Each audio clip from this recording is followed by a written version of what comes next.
12월 7일 신앙과 신학사랑방 어, 오늘 일요 모임입니다.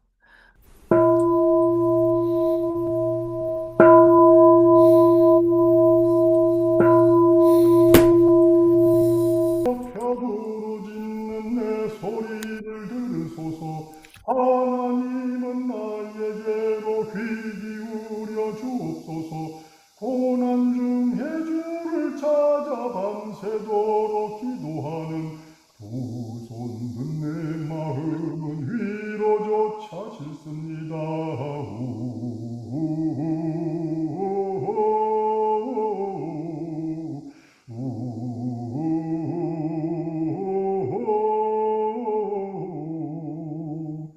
그 옛날 주님의 일 놀라운 일 기억하며 그 크신 일 하나하나 깊이 깊이 새깁니다.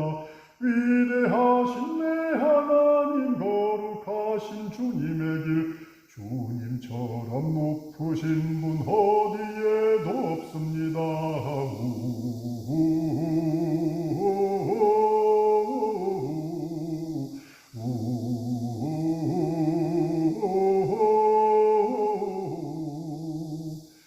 하나님 내 주님은 기적을 행하시어 주님의 그 능력을 만방에 알리시네.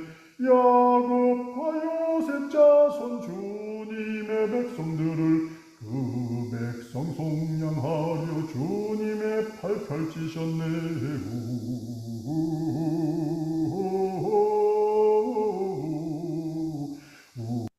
전남 방언 마가복음 4장 30절. 또 이르시기를 우리가 하늘님 나라를 딴 거시기에다 견주면서 또 어떤 머시기로 비유를 삼을 수 있겠소. 그것은 겨자씨 하늘과 같아 할 것이제라. 땅바닥에 숭글 때에는 땅 우에 있는 어떤 씨보다 쬐끔한 것이제라. 그란뒤 후제 낭구가 자라면 보시오. 시상의 어떤 남새보다 크고 넓게 펼쳐지지 않음디여. 마침내 공중에 날던 새들이 그 푸른 낭구 그늘에 편히 깃들어 쉬게 될 것이오. 예수께서 이런 기맥힌 비유로 그들을 알아묻기 쉽게 말씀을 가르쳐 주셨지. 그들에게는 여러 비유로만 말씀을 주셨지만 제자들한테는 따로 날카하고 짚게 풀어 알게 주셨지.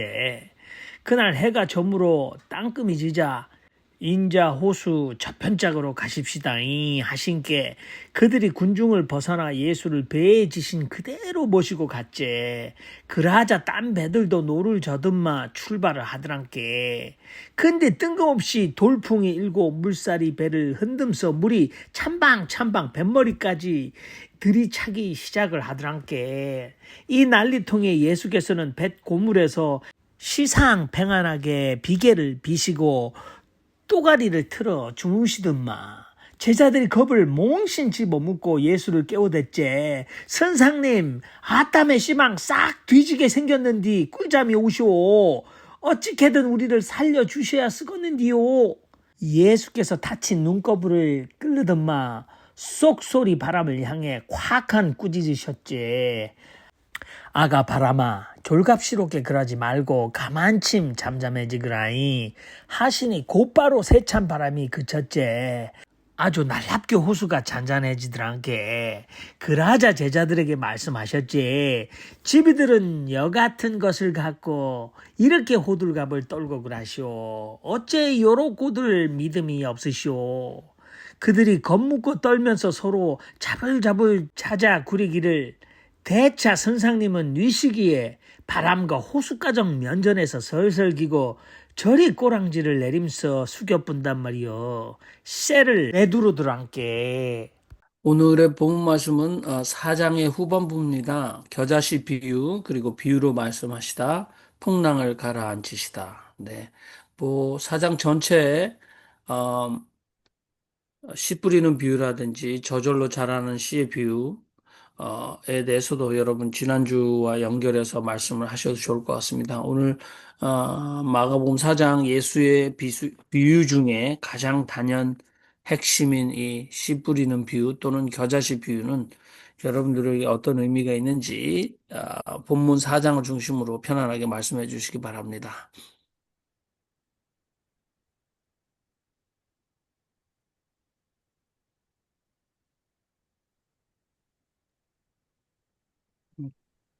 다른 이성수 분이 목사님. 없으시면, 네, 제가 먼저 말씀드리죠. 저는 그 성서 전체를 통해서 볼 때에 지금 읽은 이 구절, 이쪽이 가장 믿음이 안 가는 구절이에요. 사실, 솔직히 말씀드려서. 특히 하늘나라의 비유를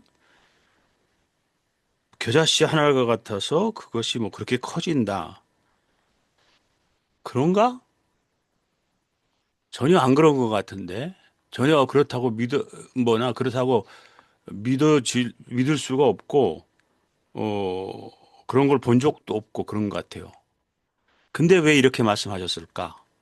라고 하는 퀘션을 가질 때 오히려 현실이 어렵기 때문에, 현실이 힘들기 때문에 더 강력한 판타지를 제시한 게 아닌가. 저는 그렇게 생각을 해봤습니다. 예. 네. 여러분들 뭐 연관해서 말씀해 주셔도 좋겠습니다. 아무튼 성서는 과학 서적이 아니니까 또 어떤 분들은 문자적으로 진짜 세상에서 시 중에 겨자씨가 가장 작다 이렇게 얘기하시는 분, 뭐 이스라엘 가가지고 겨자씨 진짜 구해 와가지고 성서에 이 테이프로 붙여가지고 내 성서에 붙여놓은 겨자씨 보십시오 이렇게 작습니다. 이렇게 그거 들면 적은 건 맞더라고요. 적은 건 맞는데. 가장 작은 건 아닌 것 같아요. 근데 응. 실제로 그 이스라엘에는 거기 보면 그 푸성기가 나오는데 겨자 나무가 약 1.5m 또는 갈릴레아 호수 주변에는 3m까지 자란다고 그러니까 그냥 굉장히 커진다. 겨자 나무가 굉장히 크다. 그건 사실인 것 같아요. 근데 그거 가지고 견주려고 했던 유비 또는 비유니까 지상의 아, 지상의 이야기 속에 담긴 천상의 의미는 뭔가, 이걸 좀 발견해내는 것도 중요할 것 같은데, 아무튼, 우리 지성수 목사님은 설득력이 굉장히 나에게는 없다, 이렇게 말씀하셨습니다. 그러나, 아무튼 뭔가 기적적으로 어마어마하게 상상하지 못할 만큼 확장되고 커진다라는데, 그게 도대체 뭐 하나님 나라가 어떻게 그렇게 확장되고 커진다는 말인가? 그게 숫자적으로 이렇게 확장되고 커진다는 말인가? 그런 연구를 좀 생각을 해보시면 좋을 것 같아요. 여러분 편안하게 말씀하십시오. 뭐 어려운 얘기 안 하셔도 겨자씨 비유, 그 다음에 예수님 자신이 통랑을 가라앉히시다라고 돼 있는데 마태복음에는 제자들이 예수에 대한 무지의 단계. 선생님 도대체 누구시다요? 이렇게 물었잖아요. 도대체 누구신데, 이분이 도대체 누구신데, 바람과 호수도 이분에게 복종하는가라고 놀라고 있는데, 마태는 그것을 일반 사람들로 군중으로 바꿔놨지만, 마가복음은 의도적으로 처음부터 제자들이 겁을 먹고 놀라고 있다라고 얘기하고 있습니다. 왜 특히 뭐 이게 브레드가 말했던 100년도 더 전에 마가복음의 특별한 제자의 모습들을 지적하고 있는데 그 의미를 뭘까? 왜 의도적으로 마가복음에는 예수님의 제자들이 저렇게 예수님에 대해서 무지하고 오해하고 배척하는 단계를 저렇게 집요하게 표현했을까? 뭐 그런 의도도 문학적으로는 또는 뭐 장치가 의미가 있을 것 같은데 아무튼 그거 없이라도 편안하게 말씀하십시오, 여러분. 네, 제가 한마디 하겠습니다. 네, 그, 커진다는 것에 대한 해석을요, 오늘의 우리나라의 현실 속에서 볼 수 있지 않겠는가 하는 말을 하고 싶습니다. 우리 대통령이 다른 나라에도 가서 결국은 한국의 그것을 뭐라고 부릅니까? 민주화 운동입니까? 아니면 평화 운동입니까? 그건 잘 모르겠습니다만은 어쨌든 제가 보기에는 하나님의 나라 운동이라고 하고 싶습니다. 그, 그 지금 우리가 그냥 70년대에 모였던 곳은 광화문이었지만은 지금은 여의도 광장이죠. 그런데 그 여의도 광장에 모인 젊은이들이 겨자씨가 아닌가. 그거는 숫자로 작은 씨앗 숫자가 하나가 조금만 커도 그것이 왕성한다면 대단한 진짜 신림이 되지 않겠는가. 그런 생각을 지금 한 겁니다. 목사님이 반대 의견을 하셨기 때문에 저는 거기에서 제 지금 생각이 올라서 오히려 우리는 그 현실 속에 살고 있다. 이렇게 하고 싶은 겁니다. 네. 세상을 바꾸는 사람은 예, 그다시다. 숫자가 아니라 한 사람이다. 한 사람보다는 겨자씨 같은 작은 사람들이다. 예, 작은 사람이다. 이렇게 말씀하죠. 네. 지금 현재 80억 인구인데, 기독교인이라고 스스로를 믿고 있는 사람은 25억 명이라고 얘기하고 있네요. 그리고 전 세계에는 4만 5천 개의 교단이 있습니다. 그리고 45만 명이 선교사로 해외에 나가 있습니다. 정말 80억 인구 중에 25억 명이 기독교인인데 이 사람들이 정말 유일하게 참된 신과 연결되어 있는 인류를 구원하기 위해 진리를 전하도록 부름받은 유일한 자격을 가진 사람들인가? 이 25억은 이 인류의 어떤 변화를 만들어내고 있는가? 이게 숫자적으로 이게 겨자씨, 겨자나무처럼 어마어마하게 커졌다면 80억 인구 가운데 물론 갈릴리에서 예수를 따라다니는 몇몇 사람들이 기독교를 시작했다라고 믿는다면 이게 무슨 의미가 있는가? 굉장히 부정적인 건 사실인 것 같습니다. 한마디로 더 붙이려면은 네, 씨앗은 하나씩 생각해서 사람을 하나씩으로 보지 않고요. 저는 운동의 씨앗, 그 씨앗이 시작은 정말 작지만은 그것을 만들어내는 민중 때문에 그것이 한 나무가 되어서 커진다. 이렇게 해석을 하고 싶은 거죠. 네.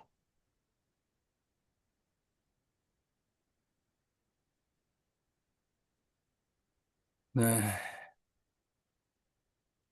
겨자씨, 겨자씨 비유입니다. 그리고 이 안병무 교수님께서는 마가복음에는 특별히 표현들이 많이 나오는데 예수께서 이 군중들을 또는 오클로스 민중들을 보시고 사랑하셨다. 그다음에 그들을 향해서 하시던 대로 가르치셨다. 그래서 예수께서 가르침의 대상으로 제자들만 아니라 오클로스 민중을 향해서 그 민중과 예수의 특별한 관계를 마가복음에서 찾아내거든요. 그렇다면 예수께서 이렇게 오늘 본문 말씀에 제자들한테는 따로 날캄하고 짚프게 풀어 알게 주셨다 이렇게 되어 있는데 기맥힌 비유로 그들이 알아묻게 쉽게 가르쳐 주셨다. 아마 34절은 또 제자들한테는 따로 짚프게 풀어서 알려 주셨다. 근데 아무튼 기맥힌 비유로 사람들에게 쉽게 하는 나라를 가르쳐 주셨는데 자꾸 신학자들이 너무 이게 학으로 논문으로 해가지고 굉장히 어렵게 푸는 건 맞습니다.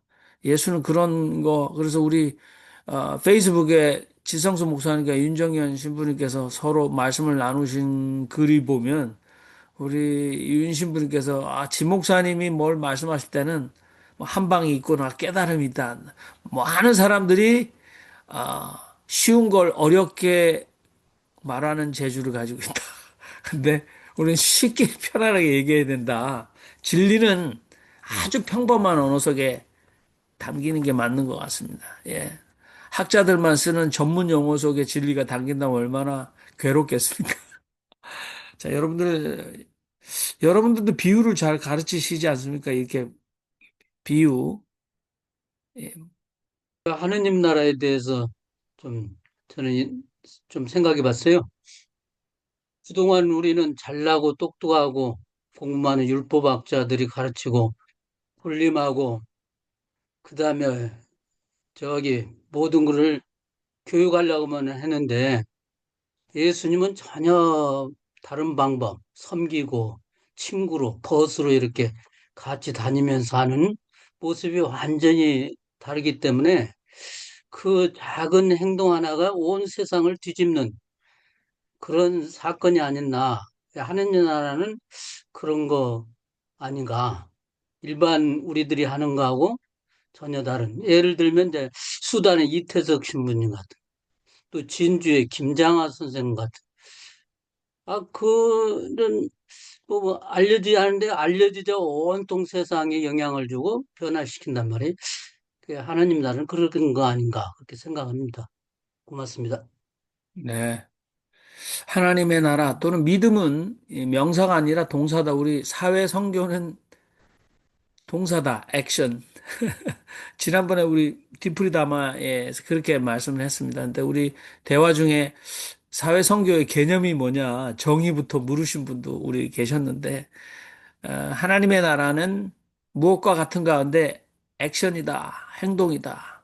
그런데 아주 작은 날개짓이 지구 반대편에 태풍을 일으키듯이 이태석 신부님의 삶, 아프리카 수단에서 그 한센병 환자를 그렇게 고쳐주셨는데 거기서 나온 부활이라는 또 다른 다큐멘터리를 보면 한국의 연세대 의대를 졸업하면서 얼마나 많은 이태석 신부님의 브라스 밴드에 참가했던 아이들이 성장해서 신부가 되고 다시 자기의 나라로 돌아가서 그 의료 혜택을 받지 못하는 자신들의 동족, 부모 같은 분들을 위해서 헌신하는지 그런 힘이 하나님의 나라의 역동적인 모습이다. 이렇게 우리 윤정희 신부님 말씀해 주신 것 같고요.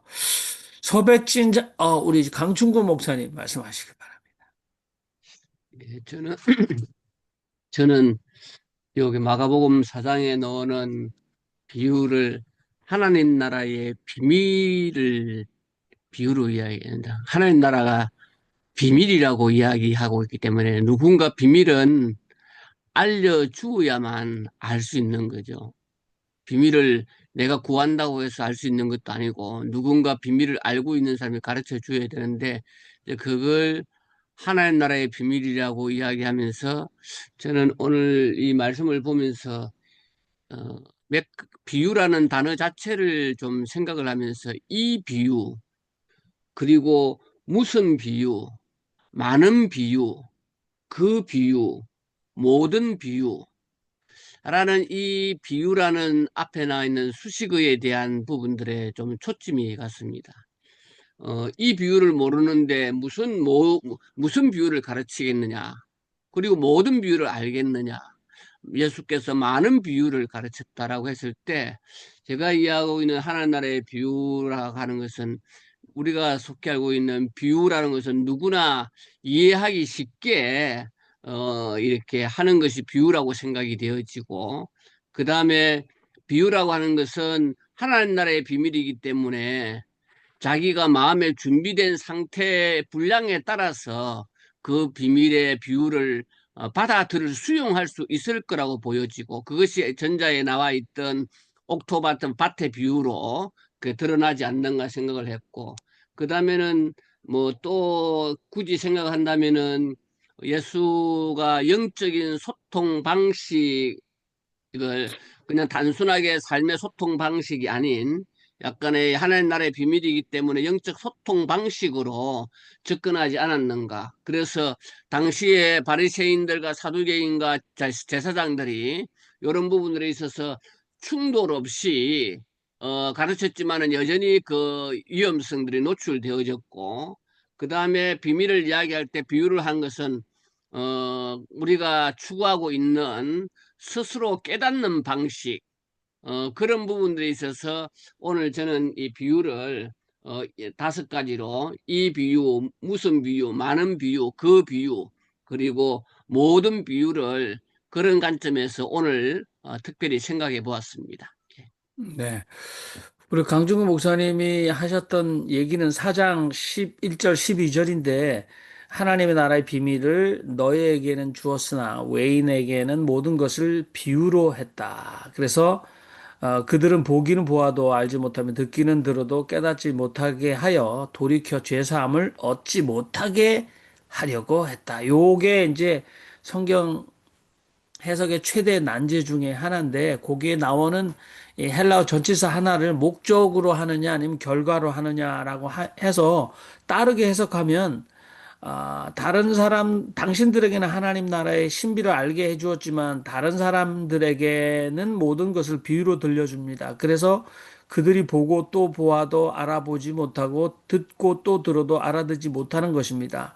그래서 혹시 그들이 죄사함을 얻지 못하게 되면 어쩔까 하고 걱정합니다. 이렇게 이제 충분히 해석이 완전히 정반대로 될 수 있다고 제가 배운 대로 글을 써봤는데 여러분들은 읽어보셨는지 모르겠습니다만은 저는 뭐 스스로 이렇게 모순을 좀 해결해 가려고 저한테 이렇게 납득이 되도록 해석을 해보려고 하는 형이라 저는 그냥 그대로 이게 답답하게 왜 사람들이 돌이켜 제사함을 얻게 되면 안 될까 예수에게 하나님이 그런 분이 아닌데라고 이게 난제라고 했는데 서양 사람들이 연구한 거 보니까 이거 이렇게도 해석이 되네 그러니까 저는 그 문제를 해결하려고 노력합니다. 그래서 저한테는 그게 하나님이 특정한 사람들만 돌이켜 죄사함을 얻고 다른 사람들을 외부인들은 돌이켜 죄사함을 얻는 걸 원하지 않는다. 라고 묶어놓는 오해를 계속 가지고 있는 답답함을 그냥 스스로 해결하고 마는데 아무튼 강중근 목사님 비밀이라고 말씀하셨으니까 여러분들 4장 11절 12절 그게 신약 성경 해석의 가장 큰 해석의 난제 중에 하나라고 하는데 여러분들은 뭐 갈등이 없으면 그냥 내버려 두셔도 괜찮을 것 같습니다. 자, 우리 수연 선생님 마이크 키셨는데 말씀하시죠.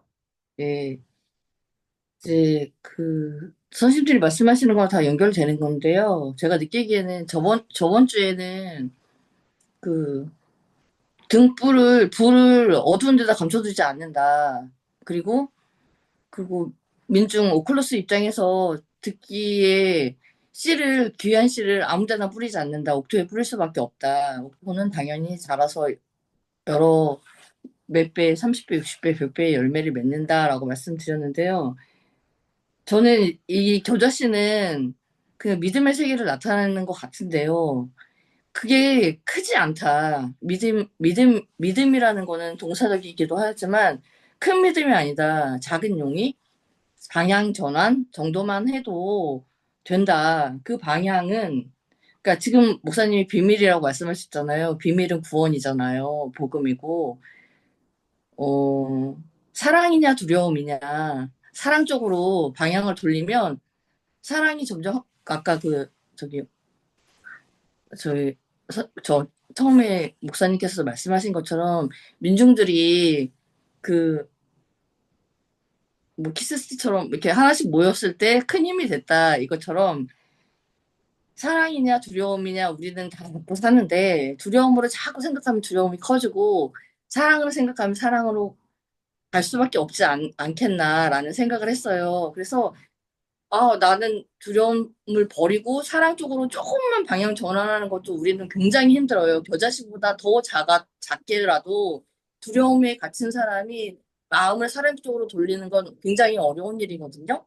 그런데 사랑 쪽으로 돌리기만 하면 하나님이 친구들이, 동료들이, 민중들이 힘을 모을 수 있다라는 느낌으로 그게 구원의 세계 아닐까.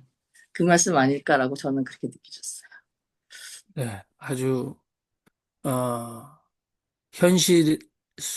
현실적인 말씀. 그리고 우리가 체험했던 예, 올해 우리가 한국 민중들이 체험했던 이야기와 견주어서 예, 아주 설득력 있게 말씀을 해주셨습니다. 고맙습니다. 또 여러분 다른 분 더 이상 말씀이 없으면 이제 우리가 다석 선생님 오록으로 넘어갈 수 있겠습니다. 근데 예수님 쉽게 말씀하셨는데 여러분 너무 어렵게 풀려고 하시나 뭐 이런 고민. 근데 저는 지성수 목사님처럼 나에게는 이렇다라고 말씀하시는 아주 직설적인 표현 참 좋은 것 같은데요. 근데 여러분 관심이 없으신 건 아닌데 풀어내시려고 애를 쓰시는 것 같다 하는 생각이 듭니다. 제가 뭐 이렇게 너무 어려운 질문을 하는 거 아닌 것 같은데. 근데 예, 우리 최요한 선생님. 그 지난 12월 3일이 내란이 일어난 지 1년 되는 날이었습니다. 대한민국 사람은 아마 작년 2024년 12월 3일 밤 10시 30분 내가 어디 있었는지 뭘 하고 있었는지 다 기억할 겁니다. 연세가 드신 미국 분들은 케네디 대통령이 암살당할 때 어디서 뭐 하고 있었는지 다 알았다면서요. 예, 대한민국 사람이라면 아마 다 알 텐데 제가 그래서 이번 주에 굉장히 바빴어요. 여러 가지 이벤트들도 있고 방송도 있고 많고 해가지고 힘들었는데 지나서 생각하니까 제가 1년 전에 부랴부랴 10시 반에 방송국에서 전화 받고 부랴부랴 방송 출연하러 가는데 기자들한테 전화를 많이 받았어요. 젊은 기자들한테 30대 이런 기자들 저한테 지금 이게 뭔가요? 이게 뭐 이렇게 저 상황을 판단하지 못하니까 책 속에서만 있었던 계엄이라는 게 딱 튀어나오니까 당황하니까 평소에 잘 물어보고 하니까 평론가랍시고 저한테 질문을 하는데 제가 그때 얘기했던 것이 제복 입은 군인들이 결코 대한민국 국민들을 예전과 같이 다루지 않을 것이다. 난 그거 확신한다. 라고 이야기해서 그 놀란 기자들의 젊은 가슴들을 제가 이렇게 다듬어 줬거든요. 예, 달래줬어요. 근데 그때 젊은 제복 입은 군인들이 결코 우리 국민들한테 해하지 않을 것이라고 얘기했던 제 그때의 신념은 그때의 믿음은 이렇게 막 확실하게 믿는다 라고 해서 이야기한 게 아니거든요. 수십 년 동안 광주에서 학살을 했던 그 사람들 자체도 고통을 받았고 우리는 역사를 통해서 이러이러한 경험을 집단적으로 다 경험했던 사람이기 때문에 이제 군인들은 이제 국민들한테 해하지 않을 거야 라는 아주 그냥 뭐 이게 겨자씨만한지 아닌지 모르겠는데 그런 마음이 있었고 기자들이 젊은 정말 20대 후반 30대 초반 하는 애들이 저한테 전화해서 불안하니까 막 물어보는데 절대 놀라지 마라. 이거 결코 친위 쿠데타는 성공할 수 없다. 왜? 제복 입은 그 군인들은 민주 시민이기 때문이라고 제가 얘기했는데 확신해서 얘기한 게 아니라 그렇게 돼야 된다는 당위성 가지고 저는 얘기를 했어요. 그게 겨자씨인지 아닌지 잘 모르겠습니다만 예수님이 이때 이렇게 겨자씨만한 믿음 이렇게 얘기하는 것도 당시에 그 문맹률이 1%도 안 됐다고 그랬잖아요. 사람들이 글을 아는 확률이 1%도 안 되니 뭐 칠판 가지고 있잖아. 하나님이 이렇게 사랑하셔서 이런 과정을 통해서 이렇게 된단 말이야 하고 가르치지 않으셨을 거고 그냥 사람이 몰려오니까 고쳐주세요 하는데 막 고쳐주시면서 막 얘기한 거고 그걸 수십 년 지나서 제자들이 생각할 때 아 예수님이 그때 아주 뭐라 하지 아까 기가 막히게 표현했는데 응? 날카하고 짚게 풀어주신 거죠. 그게 확 인상에 박으니까 수십 년 후에 이렇게 기록한 거겠죠. 그래서 저는 겨자씨만한 믿음 뭐 이렇게 얘기하면서 이상한 소리 하는 사람들이 있는데 그냥 크기는 중요하지 않고 그런 확신 그런 믿음 하나님이 있는지 없는지 잘 모르겠는데 계신 것 같아요. 그런 믿음. 그래서 저를 인도하신 것 같아. 확실하지 않아요. 근데 전 지금까지 살아온 거 보니까 인도하신 것 같아요. 예, 그런 신념. 그걸로 사는 것 같습니다. 네, 감사합니다. 감사합니다. 예, 이제 다석으로 넘어가기 전에 저기, 우리 저도 한마디 어, 조금 네네, 붙이고 싶 정수경 목사님 말씀하세요. 거기 우리 요한님 말씀에 중요한 것은 씨앗은요 그대로 있으면은 싹이 안 틉니다. 우리가 그것이 가장 중요하다고 생각하는데요. 땅을 만나야만이. 근데 그 땅이 우리는 한국에서도 어머니다 그러지만 모든 사람들이 땅은 어머니다 하지 않아요. 결국은 그 어머니는 저는 하나님. 그러니까 그 교자 자체가 하나님과 함께 했던 요한님의 경험이 본인한테는 정말 그다시밖에 없었지만은 이미 하나님이 그 안에 계셨다. 제가 그 한마디 하고 싶었습니다. 아, 좋습니다. 아주 오늘의 해석이 여러분들의 집단 지성으로 잘 되어가고 있는 것 같고, 우리 서백진 장로님께 제가 아까 하고 싶은 얘기했더는 바울의 믿음과 예수께서 겨자씨만한 믿음 어떻게 차이가 나는 것 같은데, 바울의 이신득이, 그래서 바울의 믿음은 오늘 한국 기독교인들에게 절대적인 전제 조건인데 좀 다른 것 같다. 근데 사도행전을 누가복음의 연장으로 본다면 도대체 담에색 경험에서 바울이 그렇게 바뀔 수 있는 근거는 뭐냐. 그런데 한 서양학자는 이렇게 했습니다. 저는 그게 이제 저한테 기준이 되는데 도대체 당신 누굽니까? 그러니까 예수의 그 담메색 도상에서의 답변이 물론 누굽니까라고 묻는 거는 소명사회의 공식입니다.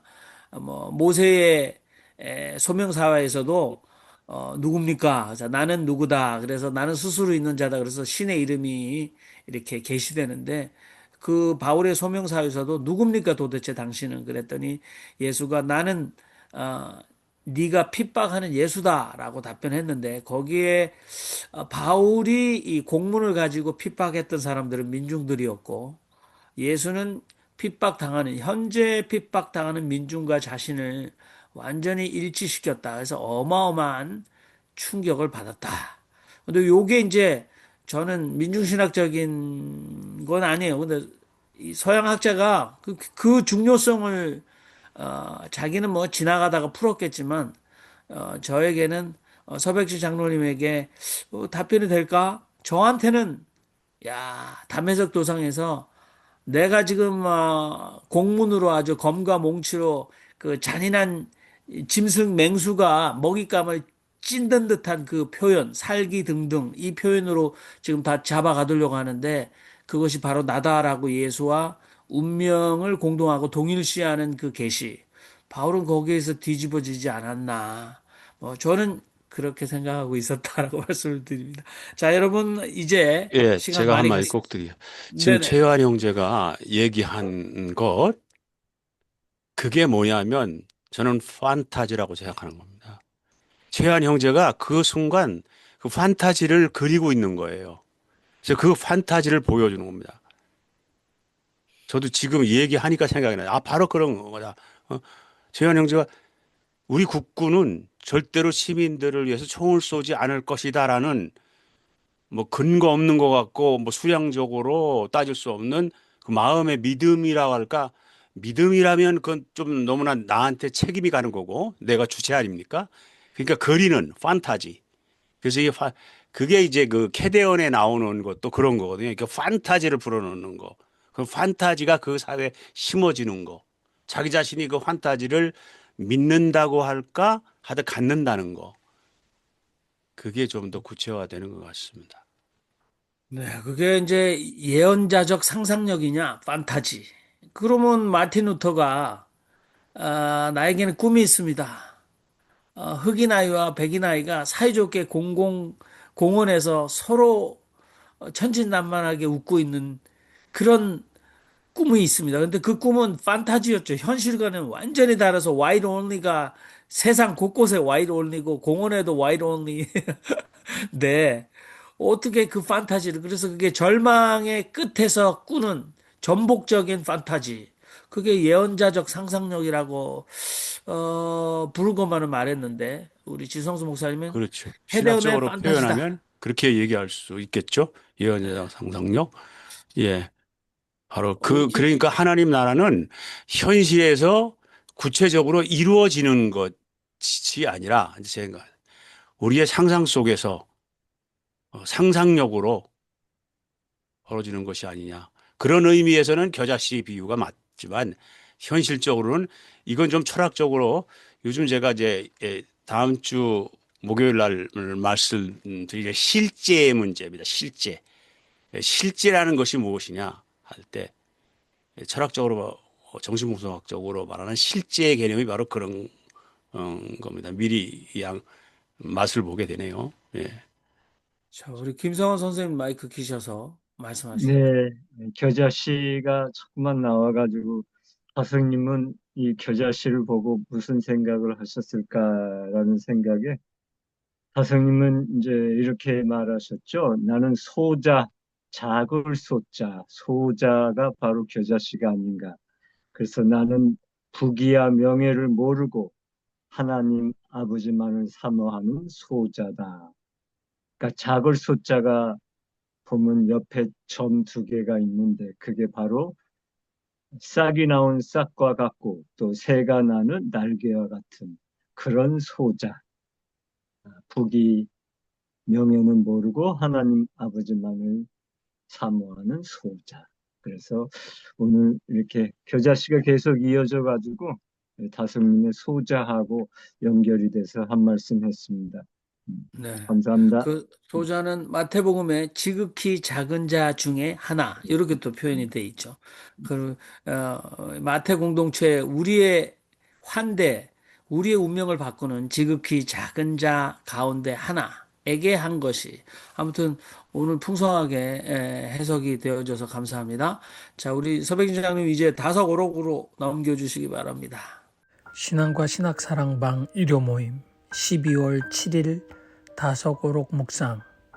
붓다가 되려고 한다는 것은 참 어려운 것이다. 붓다는 이 세상의 별 고생을 다 했다. 붓다라는 것은 이상적인 나라의 임금이다. 지금 미국의 대통령 이상이다. 임금들은 그 나라의 백성들에게 복된 세상이 된다고 하여 놓고는 천하가 다 제 사유물 같이 보았다. 그러나 붓다는 그것이 아니고 죄다 주고 죄다 버렸다. 나라도 내버리고 임금 자리도 내버리고 부모, 처자, 궁궐을 다 버렸다. 그뿐만 아니라 눈을 빼달라면 빼주고 다리, 팔, 뼈, 골수까지 죄다 내준다는 것이다. 그 전에 내가 그 소리를 처음 들었을 때 내가 말하기를 인도에서는 옛날 사람들이 골수 그런 것이 다 소용없었던 게지요 라고 하자 강사는 그게 무슨 소리요 라고 말했다. 그런 말은 달라면 무조건 준다는 것이다. 준다는 것을 더 힘있게 나타내느라 인도 사람들은 그렇게 말하였던 것이다. 네, 우리 윤정희 신부님 먼저 말씀해 주시죠.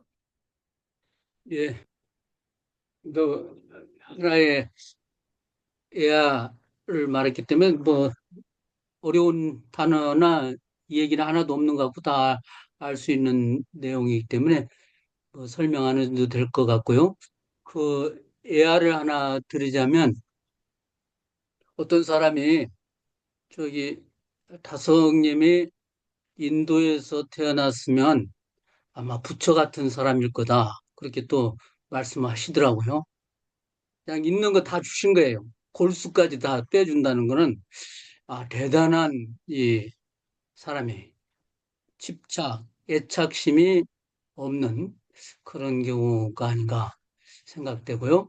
그 인도에는 많은 이 국가들이 있어요. 왕국들이 있었잖아요. 워낙 땅이 크니까 어느 나라에 그 왕이 이제 힘을 가지니까 그리고 다른 부족을 정보하고 이제 나라가 완성되니까 오늘은 뭐 하면 재밌을까?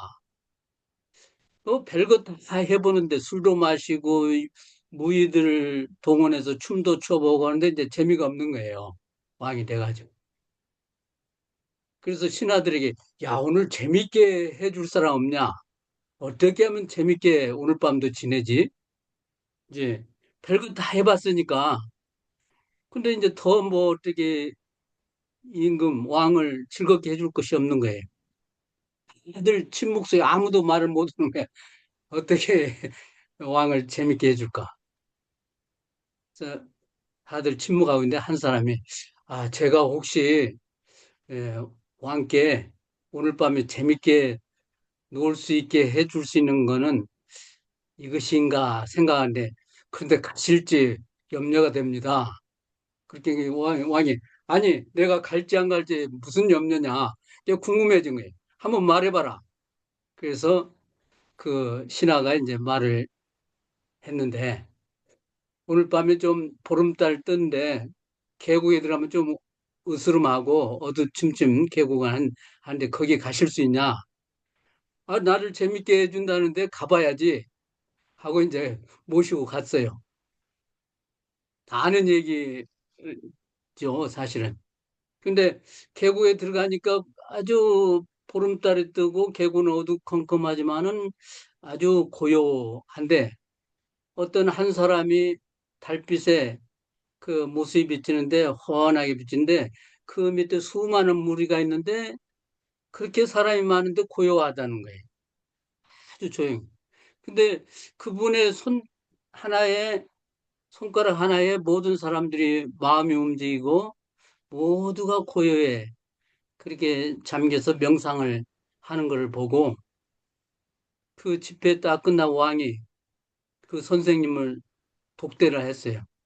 선생님, 어떻게 해야 이렇게 사람들을 말하지도 않고 이렇게 다 말을 듣게 할 수 있죠? 저는 이제껏 왕으로서 한순간도 이렇게 조용히 하게 못합니다. 내 말을 듣게 하기 위해서는 무기와 칼을 가지고 위협을 해야 조용한데 어떻게 당신은 칼도 없고 무기도 없이 이렇게 조용하게 할 수 있습니까? 좀 한 수 가르쳐 주세요. 하시는 거예요. 그랬더니 그 선생님이 당신은 사람을 이렇게 힘으로 다스리고 사람들의 마음을 잡으려고 했지만 그거 안 된다. 마음을 다스리는 것이다. 마음을 다스려야 모두가 고해질 수 있다. 그 한마디를 하고 그러니까 그 왕이 무릎을 꿇고 절을 했다는 거예요. 있잖아. 아이고, 그거 평생에도 내가 못 올 수 있는데 계속 수행을 해서 나도 그렇게 한번 해보겠습니다. 라고 했다는 이 얘기가 있어요. 바로 하느님 나라는 그런 거 아닌가. 말하지 않아도, 그 다음에 억압하고 총칼로 위협하지 않아도 이렇게 다 따르고 또 다 고요해질 수 있는 거. 그런 거 아닌가. 그렇게 생각됩니다. 네, 고맙습니다. 네. 자, 여러분들도 오늘 다섯어록 저는 붓다가 되려 한다는 것은 이렇게 제목을 잡아봤는데 여러분 다 준다는 게 뭔가 또 타석 선생님이 이렇게 미국 대통령 이상으로 세상 대통령과 다른 붓다 임금 어떻게 보셨는지 말씀해 주시면 좋겠습니다.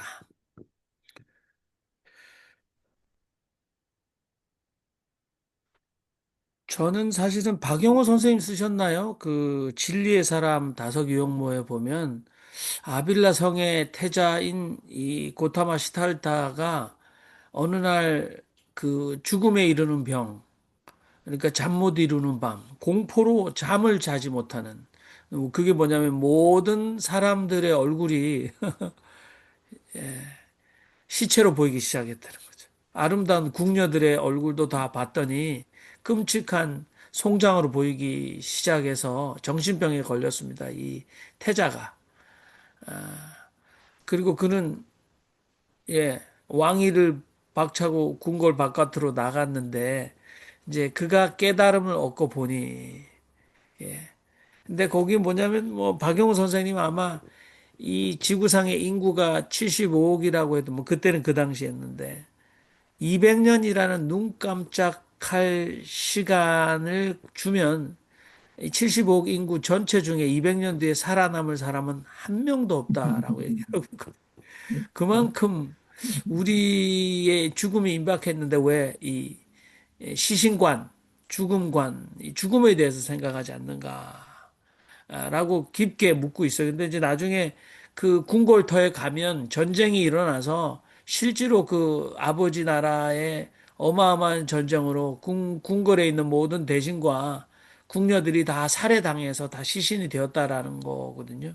근데 뭐 그게 일어났다는 게 중요한 게 아니라 고타마 시달타는 바로 이 죽음의 문제를 보았고 그 문제를 해결해 냈기 때문에 깨달음에 갔다. 그래서 오늘 붓다가 여기 보면 팔, 다리, 뼈, 골수 이렇게 나오니까 저는 자꾸 박영호 선생님이 이 그거 얘기하신 부분이 자꾸 떠올라가지고 이거 무슨 관계가 있을 건데 다 내주었다 그러는데 이게 다 녹아서 시신이 될 텐데 우리가 자꾸 붙들 의미가 있을까 하는 생각이 듭니다. 근데 제가 요거만 하고 그만하겠습니다. 마무리가 안 돼가지고 뉴욕에서 최고의 그 의상 디자이너가 자가용 비행기가 몇 대가 있고 또 어마어마한 궁궐 같은 집에 살고 자기가 입을 옷이 수천 벌이 있었는데 그 여자분이 고백하는 게 나는 저렇게 자가용 비행기가 두 대가 있고 세계 어디나 갈 수 있지만 지금은 이 죽을 병에 걸려서 이 병원의 휠체어에 갇혀 있다. 그리고 나는 수천 벌의 세상 사람들이 감히 입어볼 엄두도 못 내는 옷이 있는데 나는 이 환자복이 전부다. 그리고 나는 내 돈으로 정말 세상 사람들이 먹어보지 못할 산의 진미를 매일매일 먹었다. 근데 나는 병원에서 약으로 내 생명을 연명하고 있다. 그런 실제로 고백을 했다고 그래요. 그러니까 저는 팔, 다리, 골수 이게 무슨 소용이 있을 건데 죽은 관으로 이게 새로운 깨우침이 오면 우리가 다 내어줄 수도 있지 않을까 그런 생각을 저는 해봤습니다. 자, 다른 분들도 말씀하시기 바랍니다. 예. 재밌습니다. 우리 윤신부님 재밌는 얘기 잘 들었습니다. 근데 이제 다성님이 부처님 얘기해가지고 조금 우리 목사님들이 좀 탐탁치 않게 생각하시는 분들도 있는데 여기서 이제 부처님 대신에 다 예수님을 갖다 넣어도 될 것 같아요. 그러니까 붓다가 된다는 건 부처님은 그냥 됐으니까 이 세상 별 고생을 다 하시고 되셨는데 그렇듯이 예수님도 독생자가 되는데 그냥 뚝딱 독생자가 됐겠습니까? 별 고생을 다 하시고 예수님도 이제 독생자가 됐죠. 그래서 부처님 말씀을 가장 잘 실천하신 분이 예수님이고 또 예수님이 하신 말을 또 가장 잘 실천하신 분이 또 부처님이라고 시대적으로는 다르지만 그러한 이제 말씀도 하셨습니다. 그래서 여기서 아주 강조하는 것은 다 주고 가라는 이제 이야기죠. 다 내려놓아라. 비우고 비우고 비워서 우리가 신 되는 길을 가면 되지 않을까 그런 생각이 듭니다. 그래서 우리말에 내라 내라 하잖아요. 경상도 사람 내라 내라. 이 내라가 뭘 거예요? 내라 내라. 나라 나라 내라 내라니까 돈 내라는 거예요. 돈 내라. 내라 내라. 박영호 선생님이 그런 말씀을 해서 내라 내라 하는 것은 뭘 내라라고 해? 돈을 내라는 뜻. 그래서 우리가 이제 다 죽어가는 건데 조금 더 세상에 집착하지 않았으면 좋겠다라는 그런 이야기를 드리고 싶습니다. 감사합니다. 우리 양보영 선생님. 음, 네, 제가 뭐 생각해 보니까 그렇게 죽음이 돼가지고 그 물건을 내놓는 게 아니라 우리가 사는 동안에 남을 위해서 살 적에, 쉐어할 적에, 그러니까는 하여튼 남을 위해서 살 적에 하나님이 나한테 더 큰 축복을 주시는 것 같아요. 그러니까 내 몸을 위해서만 사는 게 아니라 물질이든 몸이든 몸도 건강하면 남을 위해서 써야 되고 물질도 같이 쉐어할 적에 진짜로 그걸 갖다가 정말 그 삶이 돼야 된다. 그러니까 말만 하지 말고 행동하는 삶이 있어야지만 나한테 축복이 오고 나에게 정신적인 평화를 주는 거는 절대적으로 이기주의한테는 안 준다. 근데 그런 거가 우리가 지금 당연히 알듯이 이제 그 막 독재자들이 굉장히 비참한 살적에도 굉장히 정신적으로 괴로우면 물질이 아무리 많아도 아무 소용없거든요. 정신적 피스가 굉장히 중요한 건데 그거는 내가 혼자 절대 못 누리는 겁니다. 물질과 내 육체를 갖다 같이 소유했을 때 했을 때 그걸 갖다가 하나님이 주신다. 그리고 하나님을 진짜 온전히 믿음으로써 우리가 주면 줄수록 나한테 받는 게 더 많다. 그걸 갖다 저는 깨닫고 삽니다. 요즘에. 그래서 정말 그 아까 그 여러 가지 그 뭐 디자이너 이런 사람들도 미리 줬어야 되고, 그리고 우리가 그 굿이라는 분이 난 누군지 모르겠는데 그분이 쓴 것도 뭐 말로만 뭐 성경이 이렇다 저렇다 비판하지 말고, 정말 내가 쉐어할 적에 그 박진영이 욕하는데 박진영이가 그 사람 대단한 사람입니다. 그 사람은 철학이 조금 뭐 신학자랑 조금 다를지 몰라도 액트 하는 사람이에요. 요번에도 10억을 또 내놨어요. 가난한 그 저기 애들을 위해서, 병든 애들을 위해서. 근데 돈도 안 내놓고 말만 하는 그런 목사들이 얼마나 많습니까? 큰 교회 목사들, 악질 목사들이. 그런 게 여기서 저기서 많은데, 행동하는 그 사람 박진영이 복 받는 사람이에요. 항상 행복한 사람이에요. 그렇게 행동할 적에 하나님이 그 사람의 피스하고 저기 그 편안함을 주지, 그렇게 자기 혼자만 살면 절대 안 돼. 그러니까 김건희하고 윤석열이 자기 혼자만 잘 살라고 그러니까 남을 죽이고 자기가 잘 살라니까 저렇게 좀 망하게 하잖아요. 그러니까 그게 제일 나쁘다. 그걸 갖다 깨달았습니다. 그러니까 이 다속 선생님도 남을 위해서 살자. 내가 한 끼를 절약하는 거는 남이 더 잘 먹기 위해서 내가 이 물질을 갖다가 소비를 안 한다. 이런 마음으로 그 사람이 근검결약해서 저기 굉장히 하나님이 축복하셔서 또 오래 장수하신 것 같습니다. 감사합니다. 네, 고맙습니다. 우리 정숙자 목사님. 굉장히 심각하게 제가 이 붓다하고 예수의 관계를 생각을 했습니다. 제가 지금까지 아는 붓다는 주기만 하고 죽었습니다. 본인도 받은 것은 아무것도 없습니다.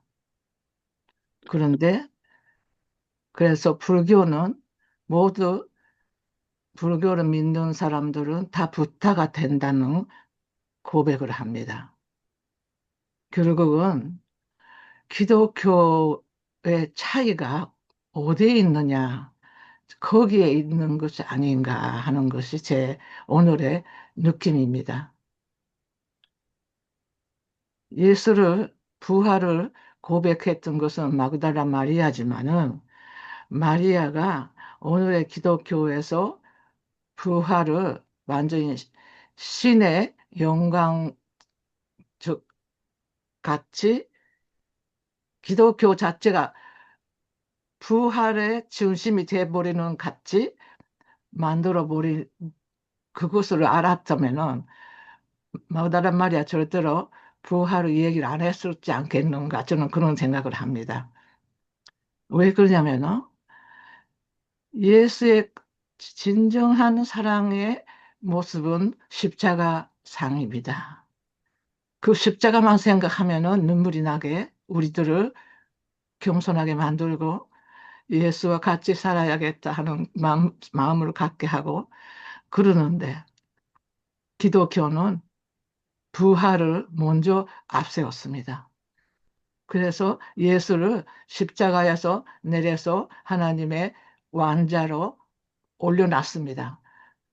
이것이 우리 기독교가 지금 제대로 살아나지 못하는 이유가 아닌가. 이거는 오늘의 제 명상입니다. 네, 감사합니다.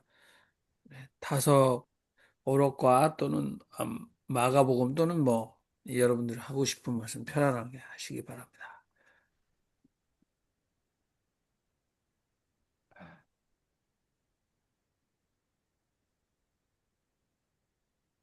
네. 저는 질문, 네, 질문하셔도 좋습니다.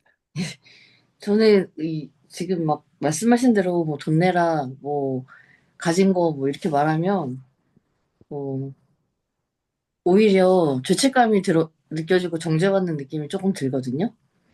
그러니까 이게 옳다, 이렇다, 저렇다라는 마음을 내려놓으라는 거 아닌가? 그러니까 좀 생각 좀 들었어요. 내놓으라고 한 게. 그러니까 우리가 마음적으로 자꾸 좀 전에 목사님 말씀하신 것처럼 박진영 10억 내는 난 10억 갖고 있지도 않는데 그러면은 뭐 1억을 내도 전 재산을 다 내는 건데, 아니, 이게 내 것도 없다의 기준도 애매하고, 살아있으면 더 낼 게 있는 것이 아닌가, 뭐 이런 마음도 들기도 하고, 되게 애매하다는 생각이 들고, 조금 전에 이제 진짜 질문은, 아까 뭐 실제 세상 뭐 이런 거 말씀하신 목사님이 계셨는데, 그 실제 세상이라고 하는 게 뭐지? 라는 질문이 좀 약간 의문이 들어서 그거를 알면 좀 이거에 대한 좀 약간 실마리가 잡힐 것 같은데 실제 세상이 뭔지 모르고 있나? 이런 생각이 조금 들었어요. 아까 이제 말씀하시다가 실제 세상 얘기 살짝 나왔었거든요. 그럼 지금은 실제가 아니고 뭐가 실제지? 뭐 이런 생각이 좀 들어서 네. 질문이에요. 매트릭스에서 모피우스가 빨간 약, 파란 약 가지고 어떤 걸 하나 선택해라. 근데 그리고 나서 이제 모피우스가 실제 세상에 온 걸 환영한다. 그 니오도 사실은 어디가 실제인지 자기가 실제 있는 것 같은데 자꾸 다른 데 실제가 있다 그러니까 아마 매트릭스 다시 한번 고민해 보시기 바라고. 양봉 선생님, 박진영한테 10억은 뭐 근데 나한테는 1억도 전 재산인데 어떡하라는 걸까? 그런 고민도 우리에게 누구나 생길 수 있는 것 같아요. 근데 아니, 우리 근데 돈으로만 해결하는 게 아니라 돈이 없으면은 봉사를 하면 돼요. 내가 육체가 건강하니까 나를 필요로 하는 사람이 있으니까 하나님이 희생 없는 믿음은 갖지 말라고 그랬거든. 하나님만, 예수님만 그런 게 아니라 간디도 그랬고, sacrifice가 꼭 따라야 된다. 믿음에는. 그냥 나 혼자 잘 먹고 잘 살면 안 된다. 돈 없지요. 돈 없으면은 지금 내가 건강하다면은 남이 지금 나를 필요로 하는 사람이 있어요. 날 도와달라고. 그럼 그런 사람을 갖다가 옆에서 봐서 그냥 무시한다 이러면 안 된다. 그러니까 여러 가지를 하는 거지. 물론 박진영이 10억인 껌값이지만 그런데 무수한 목사님들 내가 여기서 많이 봤어요. 4밀리언, 5밀리언 가져도 100불이 100불도 안 내는 사람이 있습니다. 그러니까 10억까지 내는 사람은 그 사람이 암만 돈이 많든 적든 낼 수 있다는 게 큰 힘이에요. 그리고 그 사람의 착한 마음이고. 예, 밥값 지금, 안 내는 목사들. 네. 예, 오늘 나는 밥값을 냈습니다. 어디 가서 밥 먹고.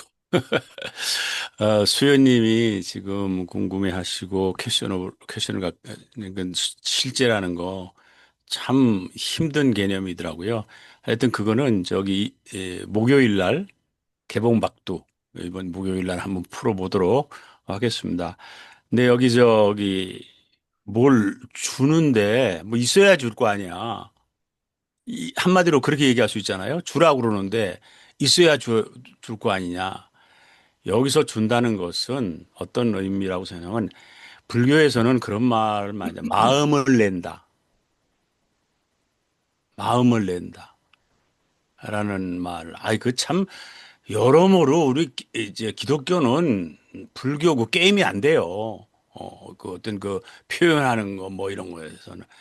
마음을 낸다. 이게 얼마나 참, 이 정말 깊이가 있는 얘기입니까?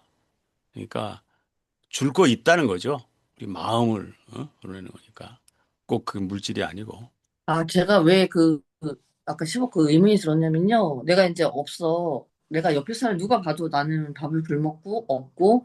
그런데 갑자기 준다고 하고, 내가 좀 약간 좀 일이 많아요. 누가 도와준다고 하고, 그러면 갑자기 내가 받는다면, 갑자기 누군가가 나를 도와준다면, 마냥 고맙기만 할까가 아닐 수 있다라는 마음이 들었어요. 그러니까 사람의 마음에는, 마음에는 그 뭐지? 자존심이라고 해야 되나?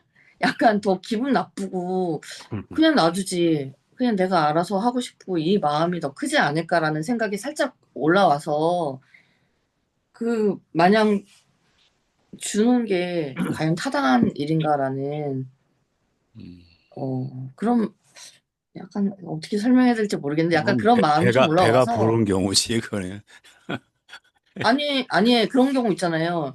장애인이 이제 휠체어가 있는데, 예. 밀어드릴까요? 하고 밀어야지. 그냥 막 밀어주면 그렇지. 아니라고. 그런 식으로 달라고 했을 때는 주는 거는 당연하지만, 달라고 하지도 않는데, 판단해서, 너는 부자니까 내놔. 너는 가난하니까 받아. 이런 거 약간 위험하지 않나라는 생각이 살짝 네. 들었어요. 네. 우리 수현 그래서, 선생님이 많은 질문을 환영합니다. 아주 훌륭하신 질문이고. 그래서 실제 세상을 여쭤본 게 될 수밖에 없었지. 네, 좋습니다. 우리 또 뒤풀이 담화 시간에 또 서로 또, 강론으로 또 계속 따져볼 수 있습니다. 우리 최현 선생님 말씀하시. 다석 선생님이 어, 내놓으라고 이렇게 하셔서 제가 만약에 이 말씀에 확 하고 감명을 받아가지고 내일 아침부터 다 줘야지. 내가 가지면 안 돼. 그리고 방송도 때려쳐. 어, 나가서 내 뭐 노트북 이거 있는 거 갖다 남 주고 필요하다고 하면. 그리고 뭐 가지고 있는 이제 조그만 그 중고차 남 줘버려. 우리 가질 필요가 뭐 있어. 하나님께서 나한테 채워주실 텐데 뭐 하고 다 주고 여기 가는데 누가 불쌍한 사람 있으니까 아 눈을 빼가지고 팔아가지고 도와드릴게요. 이런 식으로 살면요 미친놈 소리 듣죠. 그렇지 않습니까? 근데 여기서 인도 사람들이 준다는 건 더 힘있게 나타내느라 인도 사람들이 그렇게 말했던 것이라고 다 선생님이 말씀하셨고 근데 중간에 있잖아요. 강사는 그게 무슨 소리요? 라고 반문을 하잖아요. 그럼 뭘 주고 뭘 갖고 그러니까 다석쌤이 지금 이야기하는 것은 그렇게 하라는 거 아닌 것 같아요. 왜냐하면 다섯 선생님 동광원에 저 엄청나게 많은 돈을 기부하실 때도 당신께서 근거 있는 그 벌치셨잖아요. 벌치셔가지고 그거 모은 돈으로 동광원 저 사업하라고 준 거고 그 제자 중에 누가 나도 다석 선생님처럼 하루에 한 끼 먹고 살고 싶다라고 하는데 노동자야. 그러니까 도무지 안 되니까 아니 한 끼 먹고 어떻게 이렇게 노동을 하세요? 이 사람아 노동하는 사람이 한 끼 먹으면 일을 어떻게 해? 근거를 갖고 말씀하셨잖아요. 류용모 선생님. 그러니까 여기서 주라는 게 너 나가서 네 갖고 있는 거 노트북 갖다 팔아서 불쌍한 사람 줘. 네 자동차 갖다 줘. 네 눈 뽑아가지고 다른 사람 줘. 골수 그 뭐 있어? 하느님 나라 가면 되지. 그거 아니잖아요. 아까 우리 저 지성수 목사님께서 말씀하셨던 대로 제가 지금 주는 거는 제 능력대로 줄 수 있는 거는 마음을 내주는 것밖에 없을 것 같아. 그리고 더 줄 수 있는데 안 주고 아씨 이거 아까운데 하고 꼽을 쳐놓으면은 막 찔리는 거야 막 그럴 수는 있을 것 같아요. 그래서 저는 오늘 말씀에서 소유에 대해 사람이 어떻게 생각하는가 가지려면 더 가지려고 하잖아요. 이 윤석열 이 미친놈이 왜 이런 이따위 쓰레기가 됐습니까? 더 가지려고 한 거 아닙니까? 권력을 더 가지려고 하고 소유에 대해서 생각을 다시 해라라고 다스님께서 말씀하신 것 같습니다. 이상입니다. 감사합니다. 네. 주라, 주라, 주라. 저는 또 자꾸 주라, 주라. 그러니까, 우리 둘째 이모, 다비 이모의 주라, 주라라는 유행가 가사가 생각났어요. 저 계속 그거를 봐가지고 저도 입에서 막 울리거든요. 거기 보면 입 닫고 지갑 한번 열어주라. 그죠? 주라, 주라, 주라, 주라. 휴가 좀 주라. 그리고 가사들 쭉 가는데 주라, 주라, 주라. 카드 좀 주라. 카드. 결제 좀 해라는 거죠. 근데 주라 주라 주라 요게 최고 저한테 관심이 있는데 관심 좀 주라. 관심을 주는 거 이것도 주는 거 아닐까. 그래서 저는 다비모 여러분들 다비모의 주라 주라 트로트 노래 한번 좀 들으시면 마음이 좀 시원하실 것 같습니다. 자, 오늘 많은 얘기 나눴는데요. 자, 우리가 마지막으로 서로 기도하는 시간을 갖도록 하겠습니다. 한마디로 기도하시고 아멘 하시면 좋을 것 같습니다. 여러분 삶의 현안 문제 가운데 여러분들이 간절히 바라고 또 신의 계획과 간섭이 필요하다라고 생각한다면 그것을 요청하는 기도를 드리도록 하겠습니다. 기도하겠습니다. 하나님, 대한민국 음지에 가려져서 보이지 않는 신음하는 저 바닥에 있는 우리의 형제 자매들, 하나님 그들의 손을 잡아주시고 절망 가운데 세상을 포기하고 살지 않도록 그들에게 희망을 주시옵소서. 아멘. 오늘 하나님 나라에 대해서 이야기하고 만날 수 있게 해주셔서 감사합니다. 하나님 안개 속을 헤매는 것 같은 지금 그런 상황이 있습니다. 오늘 광주를 가면서 안개 가득한 길을 운전할 때 앞차에 그 깜빡이가 방향타가 되어 줬습니다. 우리 민족에게 이 안개 속을 헤매는 길 같은 때 당신께서 깜빡이를 켜서 인도해 주시기를 원합니다. 아멘. 하나님이 우리나라를 사랑하신 것 감사드립니다. 잘못한 분들의 마지막에 심판이 정의롭게 심판되어 다시는 그런 일을 하지 않는 나라가 되게 하나님 인도하여 주시기 바랍니다. 아멘. 주님, 필요한 사람에게 내 포근하고 따뜻한 마음을 내어줄 수 있게 해주소서. 아멘. 비우고 비어서 태공 같은 마음으로 살아갈 수 있게 인도하소서. 아멘. 사랑의 주님, 겨자씨만한 믿음을 우리에게 주시옵소서. 아멘. 모든 어려움과 모든 병마와 모든 근심 걱정을 싹 없애 주시옵소서. 예수의 이름으로 기도합니다. 아멘. 주님을 사랑합니다. 주님의 뜻대로 살게 늘 이끌어 주시옵소서. 아멘.